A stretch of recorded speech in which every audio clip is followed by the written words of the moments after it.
Hello, this is Deacon Chris from Corvallis, Oregon, and I want to reflect on this Sunday's readings, especially for November 24th, 2024, especially one of the lines from the book of Revelation and two lines from the Gospel of John, readings for the solemnity of Christ the King.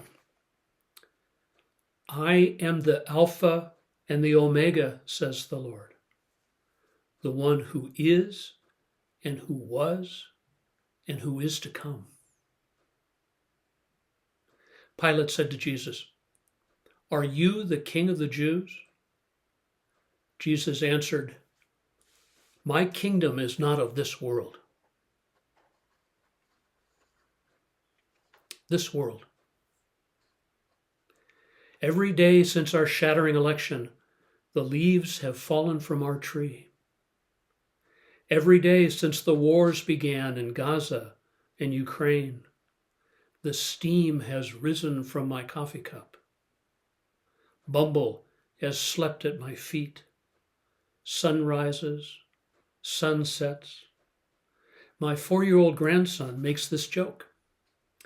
Do you know what would be funny? A baby with glasses on. Jesus says his kingdom is not of this world, not of the world of the bombs and the lies and the things the governments do or try to do, what all the pilots do or try to do, but this world, the world of the sleeping dog, the world of the steaming cup. The Psalms and the Gospels are full of images of destruction and apocalypse and lamentation and grief, full of them. When we lament, we are with God. When we grieve, we are with God. When we are fearful, we are experiencing one of the sacred emotions. But of course, this isn't all, because without promising that the destruction will cease or all this sinfulness will disappear, the Lord proclaims his constancy, his unending presence underneath this love that flows. The existence of love isn't proven or disproven by the state of the world, but in spite of it, beneath it, above it, outside it, beyond it, in us. The promise isn't that everything will be all right, but that the Lord will be with us always, even when things aren't right. The promise isn't that everything will be all right now, this minute, but in the end, maybe thousands of years from now, eons. The vast galaxies spin. The scale is different, unbelievably vast, and yet breathtakingly small. The Alpha and the Omega, the one who is and who was and who is to come.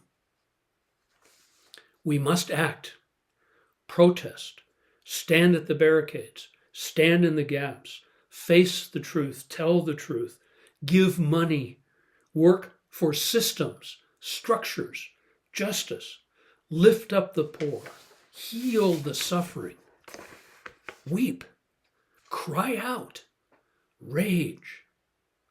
Jesus was crucified. He lost. He failed at first. He died. He was lied to. He was tortured. He was used for show. Governments used and betrayed him, and they still are. And yet he stood fast. He held his ground. He said, "My kingdom is not of this world." Do you think that Jesus didn't weep? He didn't grieve? He didn't question? He didn't doubt? He was like us in all things. And weeping isn't a sin. Grieving isn't a sin. fear and doubt and righteous anger. They are not sins. Don't despair. Jesus is with the little boy in the rubble. Jesus is with the girl on the border. Jesus is with the woman dying all alone. Do you know what would be funny? A baby with glasses on. Do you know what would be amazing? Jesus rising from the dead. Do you know what is beautiful? What is unending?